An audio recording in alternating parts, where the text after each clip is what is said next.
So moving on, we always have to look at GDP. In this particular segment, I want to shine a light on what is happening, not just nationally, but where we start to see the strength and why we're seeing strength. And it all ties actually into inflation. But oh boy, that's a whole different conversation we're going to get into. But when we look at GDP, we've seen it, we've talked about it time and time again. Much of our gross domestic product isn't actually attached to productivity in the way we would want it to be. In other words, manufacturing, it continues to trend down.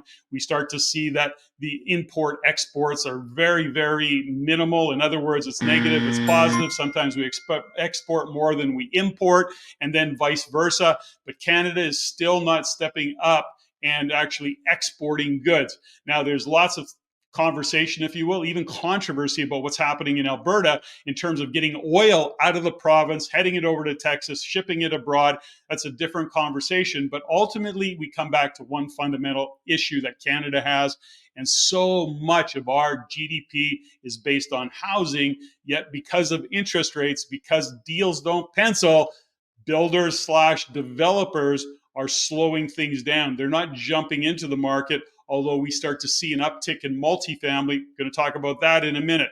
All to say this, our GDP remains flat because it's become so reliant on housing. And these are something that we want to be aware of. Again, as investors, we have to take off our end user hat and look at it and say, what is the opportunities that live within this particular housing market, given that it drives a lot of our GDP. So this always comes back to supply and demand. So when we look at this next chart, it really becomes apparent that the population growth is actually about rental growth as well. You know, JG and I've shared on and on and on is that rental prices are going to continue to rise.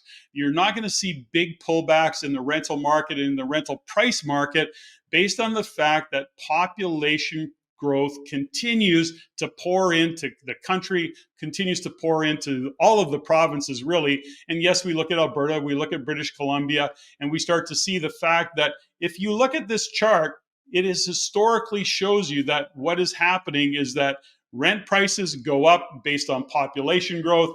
And of course, we then have the fundamental of the vacancy rate, which is extremely low. And, you know, it doesn't matter what city you're in right now, vacancy rates continue to be at record lows in almost every city right across the country. That is the supply, that is a demand issue. For those of you who are part of the REIN community and continue to pay attention to the long-term real estate success formula, guess what? It is exactly how we lay that out. GDP growth, population growth because of jobs, and then ultimately we see increased rental demand, then we see increased or decreased vacancy rates and increased prices. This is very pragmatic. It is a way of looking at it. This chart is an absolute perfect reflection of what we see in that long-term real estate success cycle. Again, put it in the comments. What are you seeing locally? This is where we want to get you engaged so we can get real kind of in the trenches, boots on the ground insights and data from your perspective. Put it in the comments. If you like what you learned here, go to the description below and subscribe for our free Insiders newsletter, where you can also stay up to date for our upcoming events and our courses.